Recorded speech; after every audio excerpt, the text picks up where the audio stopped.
Okay, my name is Bo Harris. I'm city administrator here in Shenandoah, Iowa, and I've been asked to provide this information to a citizen here in Shenandoah, it has to do with tonight's city council agenda, and there's in particular one item. It's called combining city administrator, city clerk, treasurer position. And I've prepared a written statement that I would like to present to the council tonight, and it's just comments for the council's consideration. And it states that last week I was at an annual Iowa Municipal Managers Institute conference that I attend every year for training and professional development.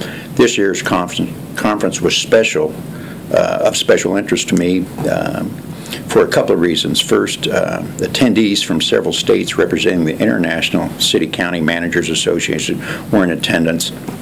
And secondly, I was an honored speaker at the conference. My assigned topic was, ironically, what do you do when it gets personal? While at the conference and just before taking the stage to speak, I received a phone call alerting me that a plan to terminate my employment with the city of Shenandoah was put in action.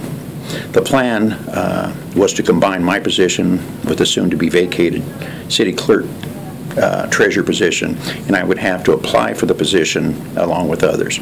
This is an obvious plan to take my job, as I previously held both positions for a time and did not have to apply for the combined position back then. Additionally, I currently hold the city administrator's position. I am a local resident and property taxpayer. I have almost 17 years of experience dealing with the Shenandoah issues. I have seen Shenandoah through some of the darkest times in those 17 years, including 8 FEMA disaster declarations. I have also been involved in every street resurfacing project, airport improvement project, downtown improvement, numerous housing rehabilitation projects, and several business startups during those 17 years. I am the longest-serving member of the Southwest Iowa Planning Council Board of Directors. I possess the highest distinction and accreditation a city administrator can attain. By virtue of these accomplishments, I am the most qualified candidate for the position. My salary and benefits, as well as the salary and benefits for a city clerk treasurer, have already been approved by the City Council in the current budget and in next year's budget. Taking my position away in this manner will result in a wrongful termination filing against the city, and in all likelihood result in my reinstatement with back pay, benefits, and expenses. It is obvious such an attempt would be expensive and harmful to the citizens of Shenandoah. Therefore, I ask myself, and I think you should ask yourselves, what is the reason for taking my job? The following concerns, once fully exposed, could work to undermine the public's faith and trust in City Hall. I have conducted several investigations, internal investigations, that may be troubling to someone. For instance, I sent a letter to the State Auditor's Office a while back regarding concerns I had about possible wrongdoing. The letter reads as follows. We represent Mr. Byron Harris, who is the city manager of the city of Shenandoah. Mr. Harris recently completed an audit of the city of Shenandoah.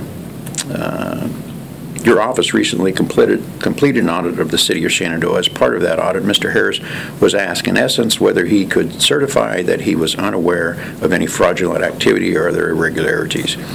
On October 8th of this year, Mr. Harris asked us to assist him in providing an accurate response. This letter is a follow-up to Mr. Harris's negative response to that question. There are several items of concern for Mr. Harris. First, when he became aware of a city council member instructing a worker at the city's waterworks to turn on water at a relative's house on a Sunday. The relative of the councilman was not billed for the water for several months. When the lack of billing came to his attention, Mr. Harris raised the issue with the mayor and the council member in question.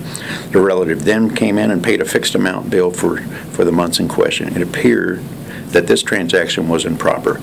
Secondly, Mr. Harris has expressed concerns to the mayor regarding compliance with the open meetings law as it relates to an official committee of the city dealing with possible construction of a new water plant.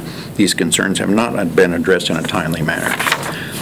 Third, the City of Shenandoah caused an appraisal of the tract of land to be performed by Commercial Appraisals of Iowa, Inc., as a possible site for the new water treatment facility. The appraisal for the land found the value to be $7,000 an acre, but the city has agreed to pay $20,000 per acre for the land. Based upon the opinion from the city's bond attorney in connection with another project, Mr. Harris believes a payment this far over the appraised value will constitute an illegal gift to the property owner.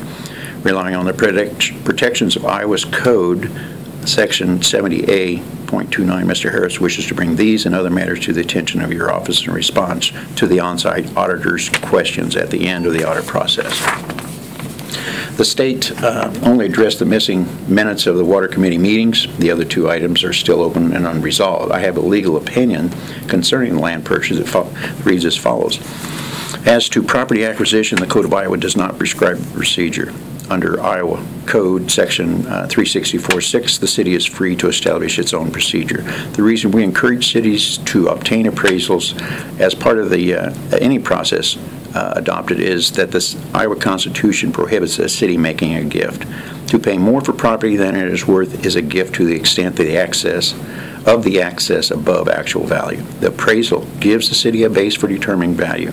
Knowingly making an unconstitutional gift can make the city council members who authorize the expenditures personally liable to reimburse the public treasury for the amount of the gift. One of several current internal investigation I'm conducting has to do with whereabouts of several used water meters and fire hydrants. What is certain is that the items were not sold for scrap through the Shenandoah Sanitation, where the city has a contract for such activity. Perhaps my dismissal is intended to influence the outcome of this investigation. At the request of a citizen, I am also investigating water rates and whether or not the city is in violation of Chapter 388.6 of the state code, which states a city utility or combined utility system may not provide use or service at a discriminatory rate except to the city and its agencies. My additional concern for the City Council and city tax and ratepayers is the difference between the amount we sell water to large quantity users, which is $1.50 per 100 cubic feet, and the city cost of producing the water, which is $5.15 per 100 cubic feet. Is that amount, which is $3.65 per 100 cubic, considered an illegal gift to the customer? Perhaps my asking questions and reviewing documents related to this subject is making someone uncomfortable and warrants my dismissal. Finally, there's my position on the city gas and electric franchise fee. I support the implementation of the fees as an alternative revenue source, and I think special interest groups wish I would disappear. I sent a memo to the City Council a couple of weeks ago in an effort to dispel some misinformation some members of the special interest groups were providing. One section of the memo reads, it has been suggested the city is imposing a tax on the citizens of Shenandoah by implementing the gas and electric franchise fee. This is not true. The City Council does not have the authority to implement such a tax. State law says that the City Council of Shenandoah may collect a fee from the gross gas and electric sales of Mid-America Energy Company for Mid-America Energy's use of the city right-of-way. The city cannot impose or collect a fee from the gas and electric users of the city of Shenandoah. That should be an important point in your discussion with the public. The city cannot increase gas and electric bills, only Mid-America Energy can. The city can legally charge a fee to Mid-America Energy for the use of the city's right-of-way to be used in part for the maintenance and upkeep of that right-of-way. You may wish to consider the franchise fees are a more fair revenue source than property taxes because not everyone pays property taxes. Some organizations and individuals receive an exemption from property taxes, but all have to pay their utilities. You may also wish to consider that Mid-America Energy can simply pass the costs on to the customer. Then why are they working so hard to block the implementation? Could it be that because Mid-America Energy Company has already petitioned and received permission from the Iowa Utilities Board to increase rates over the next couple of years and cannot petition for another increase until those are in effect? Also consider the revenue generated by the franchise fees would allow every member of a Shenandoah household participate in the proposed use of those funds. For instance, every man, woman, and child, regardless of income or status, would have ownership in the downtown projects. Are you sure you want to deny the less fortunate an opportunity to be a part of these projects? I've been told the community's downtown is everyone's neighborhood. And every community is judged by how it treats the less fortunate amongst them. How should we be judged? By the way, I closed my presentation at the Iowa Municipal Managers Institute conference with these two quotes. Being a leader requires us to take the right road, not the easy road. And leadership is helping people find moments of greatness within themselves. Perhaps it is my leadership style that they are threatened of, or is it just a personality conflict? Are those reasons worth harming our citizens? Thank you.